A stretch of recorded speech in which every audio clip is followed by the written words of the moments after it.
Bonjour à toutes et à tous, bienvenue sur votre chaîne d'information régionale en ce mercredi 3 juillet. Ravi de vous retrouver pour une nouvelle édition en plein cœur de l'été. Déjà vos prévisions météo estivales de nouveau aujourd'hui, c'est une belle semaine, particulièrement agréable sous le soleil que l'on vit partout dans la région, du littoral à la métropole lilloise malgré parfois quelques voiles nuageux. Sans conséquence, attention tout de même à cet air frais près du littoral, parfois 18 degrés à Dunkerque cet après-midi, 19 degrés à Boulogne, Calais ou encore le Touquet, à cause particulièrement d'un vent de nord-est marqué jusqu'à 45-50 km par heure aujourd'hui. Ailleurs, plus à l'intérieur des terres, 20 degrés à Saint-Omer, 22 degrés à Lille. Les prévisions météo complètes, bien sûr, après ce journal.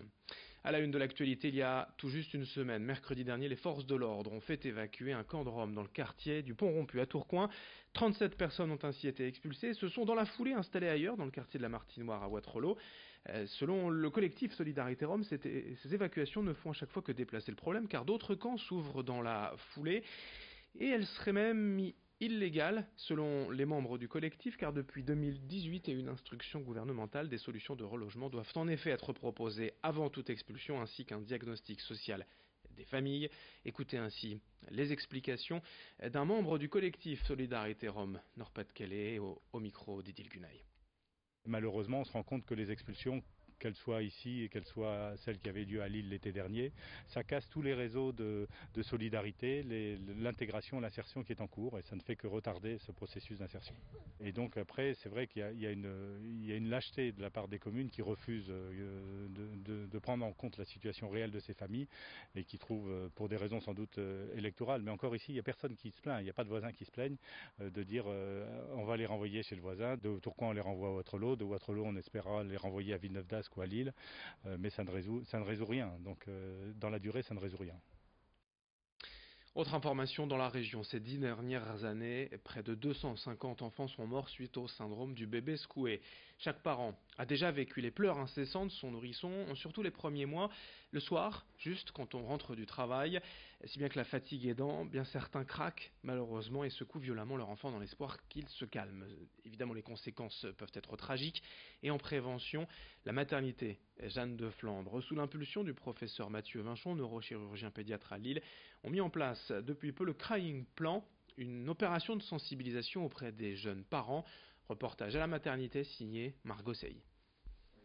Comme tous les jours, Annabelle, puéricultrice à Jeanne de Flandre, rencontre de jeunes parents. Bonjour messieurs dames. Bonjour. Je viens vous faire une information sur la prévention du syndrome du bébé secoué. Depuis 2017, une trentaine de membres du personnel ont été formés à la prévention du bébé secoué. C'est un temps d'information, on parle des pleurs du nouveau-né, leur expliquer qu'un bébé c'est normal, ça pleure beaucoup. Il y a un pic de pleurs entre 4 et 8 semaines, leur dire qu'il n'y a pas forcément de troubles associés, mais que ces pleurs intenses peuvent les emmener dans un débordement émotionnel, peuvent mettre leur nerfs à rude épreuve et que du coup c'est dans ces moments-là qu'on peut ressentir de l'impuissance et jusqu'à ressentir de la colère. Et que ce sentiment de colère est normal et que c'est pas forcément des mauvais parents pour autant, mais que c'est dans ces moments-là où on est dépassé émotionnellement qu'on peut commettre ce geste irréversible qui est de secouer son bébé. Pour éviter le drame, les parents doivent trouver à froid des solutions qui pourraient les calmer. Moi, ce serait principalement sortir de la pièce, prendre l'air et penser un peu à autre chose. C'est ça, s'écarter de lui et estomper les pleurs pour dire de penser à autre chose et réussir à se calmer pour revenir plus serein.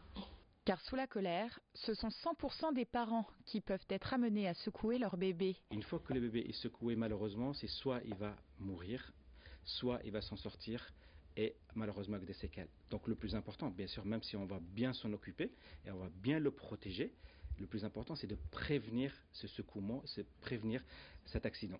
Avant 2018, la région comptait entre 18 et 27 victimes par an. Depuis le plan de prévention, ce nombre est réduit à 9. Et sachez, dans la région, que l'association Les mots pour le dire, œuvre également pour lutter contre la maltraitance des enfants et particulièrement le syndrome du bébé secoué. Une journée d'information, de prévention, de sensibilisation auprès des professionnels de santé est notamment prévue le 12 novembre prochain à Lille. On ne manquera pas de vous en reparler. L'actualité en ce début du mois de juillet, c'est aussi en sport, en football, la reprise de l'entraînement pour les clubs de national après Boulogne. Voici l'USLD de retour alors que le stade Tribu est encore en travaux. La saison dernière a été difficile pour les Dunkerquois avec un maintien en national acquis in extremis. Pour cette saison, l'entraîneur Claude Robin, ici sur ces images, a été maintenu dans ses fonctions. Parmi les recrues déjà présentées, citons 2 attaquants, Guillaume Bosca et Nathan Bizet. Mais pour le président Jean-Pierre Squarnec, l'objectif principal reste le maintien en national avec, pourquoi pas, l'ambition de voir plus haut si la situation évolue mieux que l'an dernier. On écoute le président Dunkerquois au micro de Morgan Rélan. Il y a des arrivées comme toutes les saisons, parce qu'il y a des joueurs qui n'ont pas satisfait le staff par leurs prestations, et donc ils cherchent des joueurs qui vont les satisfaire un peu plus. Et en plus, comme dans la gestion d'un groupe, on est à peu près tous les ans 24. Donc on a, pour pas dire de bêtises,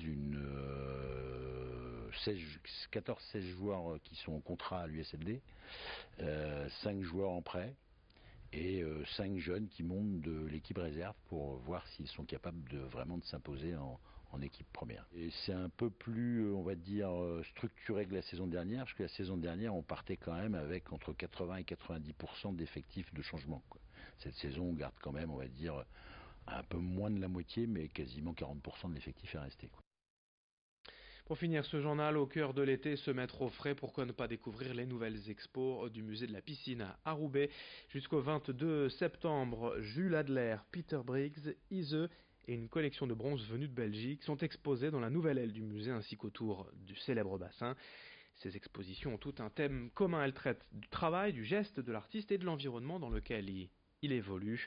Je vous propose en effet d'écouter le conservateur en chef du musée, Bruno Godichon, à propos de la plasticienne nordiste Ise qui travaille la broderie en référence à Pénélope et l'Odyssée d'Homère. Explication au micro de Vincent Vieillard.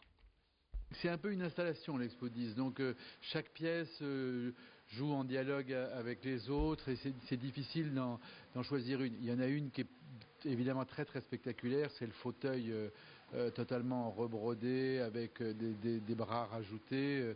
C'est une pièce qui est à la fois entre le travail textile et la sculpture, qui est sans doute la pièce la plus spectaculaire de l'exposition. Ces 4 nouvelles expositions à découvrir à la piscine de Roubaix jusqu'au 22 septembre. Fin de ce journal. À suivre dans un instant vos prévisions météo.